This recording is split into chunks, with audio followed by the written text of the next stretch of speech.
Hi friends, good morning everyone. Lakshmi Narasimha developers లో కొత్త member ఎలా జాయిన్ చేయాలి సార్, నాకు ఐడి నెంబర్ ఉంది, కొత్త మెంబర్స్ ఎలా జాయిన్ చేయడం తెలియట్లేదు అని చాలా మంది క్వశ్చన్ ఇస్తారు. సో అందుకోసం ఈ వీడియో అనేది ఈ రోజు క్రియేట్ చేయడం జరుగుతుంది. So once again good morning everyone. So first of all ఈ వీడియోలో ఏంటంటే మనం ఎలా మెంబర్ రిజిస్ట్రేషన్ చేసుకోవాలనేది, కొత్త మెంబర్ ఎలా రిజిస్ట్రేషన్ చేయాలనేది నేర్పించడం జరుగుతుంది. సో ఫస్ట్ ఆఫ్ ఆల్ మనం ఏంటంటే క్రోమ్ లోకి వెళ్ళి, క్రోమ్ లో కానీ ఏ బ్రౌజర్ అయినా సరే మీరు ఓపెన్ చేయండి. బ్రౌజర్ ఏంటంటే సింపుల్ గా www.lndindia.com అని టైప్ చేయండి friends.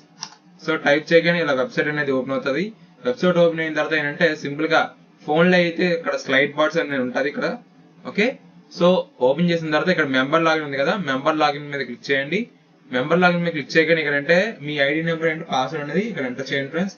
ID number and password. So ఇప్పుడు ఐడి నెంబర్ అంటే పాస్వర్డ్ అనేది ఎంటర్ చేయడం జరుగుతుంది ఇప్పుడు.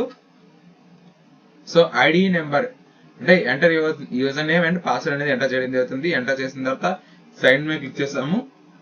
ఇలా డాష్ బోర్డ్ అనేది ఓపెన్ అవుతుంది ఫ్రెండ్స్.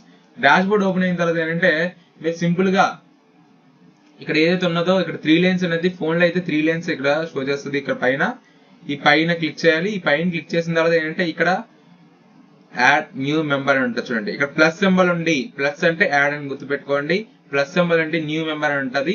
ఈ న్యూ మెంబర్ మీద మనం క్లిక్ చేయాలి. ఈ న్యూ మెంబర్ మీద క్లిక్ చేసిన తర్వాత ఏంటంటే నేము, మొబైల్ నెంబర్, ఈమెయిల్ అనేది మాత్రమే ఫిల్ చేయాలి. ఎవరైతే కొత్తగా జాయిన్ అవ్వాలనుకుంటున్నారో వాళ్ళ పేరు, మొబైల్ నెంబరు, ఈమెయిల్ ఐడి మాత్రమే ఇక్కడ ఎంటర్ చేయాలి. ఫర్ ఎగ్జాంపుల్ గా ఇక్కడ ఏంటంటే హరి అని ఫిల్ చేస్తున్నాను. మొబైల్ నెంబర్ వచ్చేసి 7893802691 ఫిల్ చేస్తున్నాను. సో ఫిల్ చేసిన తర్వాత ఈమెయిల్ ఐడి అనేది ఫిల్ చేయాలి. ఈమెయిల్ ఐడి అనేది ఏంటంటే మీ ఏదైతే ఉన్నదో కొత్త పర్సన్ ఎవరైతే ఉన్నారో వాళ్ళవే ఇక్కడ డీటెయిల్స్ అనేది నింపాలి. ఈమెయిల్ ఐడి అనేది ఫిల్ చేయడం జరుగుతుంది.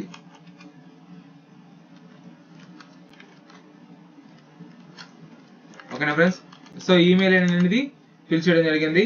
ఇప్పుడు ఏంటంటే అన్నిటికంటే ముఖ్యమైనది ఏంటంటే ఇక్కడ జాయినింగ్ డీటెయిల్స్ ఉంది కదా ఫ్రెండ్స్. ఈ జాయినింగ్ డీటెయిల్స్ లో స్పాన్సర్ కోడ్ ఉంది కదా. స్పాన్సర్ కోడ్ అంటే మీరు రిఫరెన్స్ చేస్తే మీ ఐడి అనేది ఇవ్వడం జరుగుతుంది.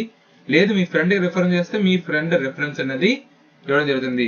ఫర్ ఎగ్జాంపుల్ ఇక్కడ ఏంటంటే LN283607 ఇక్కడ ఐడి నెంబర్ అనేది ఎంటర్ చేశాను. ఎంటర్ చేయగానే ఆటోమేటిక్ గా స్పాన్సర్ నేమ్ అనేది వచ్చేస్తుంది. స్పాన్సర్ నేమ్ పి సత్యనారాయణ అని చెప్పేసి ఇక్కడ పొజిషన్ అనేది సెలెక్ట్ చేయాలి. ఈ పొజిషన్ లెఫ్ట్ ఆ రైట్ అని చూసుకోవాలి. రైట్ అయితే రైట్, లెఫ్ట్ అయితే లెఫ్ట్ ఫ్రెండ్స్. సో రైట్ అనే పొజిషన్ అనేది సెలెక్ట్ చేశాను. పొజిషన్ అనేది సెలెక్ట్ చేసిన తర్వాత సబ్మిట్ కొట్టాలి. మళ్ళీ అగైన్ సబ్మిట్ కొట్టగానే మీకు క్లోజ్ అని వస్తుంది. మెంబర్ రిజిస్ట్రేషన్ సక్సెస్ఫుల్ అని వస్తుంది. రిజిస్ట్రేషన్ సక్సెస్ఫుల్ అయిపోయిన తర్వాత క్లోజ్ అని కొడతారు. ఈ క్లోజ్ అయిపోయిన తర్వాత ఇక్కడ ఆటోమేటిక్ గా congratulations your registration is successfully అని వస్తుంది. మెంబర్ రిజిస్ట్రేషన్ ఈజ్ సక్సెస్ఫుల్ అనేది రావడం జరుగుతుంది ఫ్రెండ్స్. సో వాళ్ళ కొత్త ఐడి నెంబర్ అని రావడం జరుగుతుంది. వాళ్ళ పేరు మీద ఎవరైతే కొత్త వాళ్ళు జాయిన్ చేయాలనుకుంటున్నారో వాళ్ళ పేరు మీద కొత్త ఐడి అనేది రావడం జరుగుతుంది. మెంబర్ ఐడి అనేది చూస్తారు ఫ్రెండ్స్. నేమ్, అలాగే స్పాన్సర్ డీటెయిల్స్, అలాగే మొబైల్ నెంబర్, ఈమెయిల్ ఐడి రావడం జరుగుతుంది. అలాగే పాస్వర్డ్ కూడా ఆటోమేటిక్ గానే జనరేట్ అవుతుంది ఫ్రెండ్స్. అలాగే డేట్ ఆఫ్ జాయినింగ్ కూడా షో చేయడం జరుగుతుంది. ఇప్పుడు ఏదైతే వచ్చిందో అది స్క్రీన్ షాట్ తీసుకొని ఎవరైతే రిజిస్ట్రేషన్ అయ్యారో వాళ్ళు మీ ఫ్రెండ్ అయితే మీ ఫ్రెండ్ గానే ట్రాన్స్ఫర్ చేయండి. లేదంటే మీ జూనియర్ వాళ్ళ ఫ్రెండ్ అయితే మీ జూనియర్ కి ఇచ్చి మీ జూనియర్ తో షేర్ చేసుకోండి.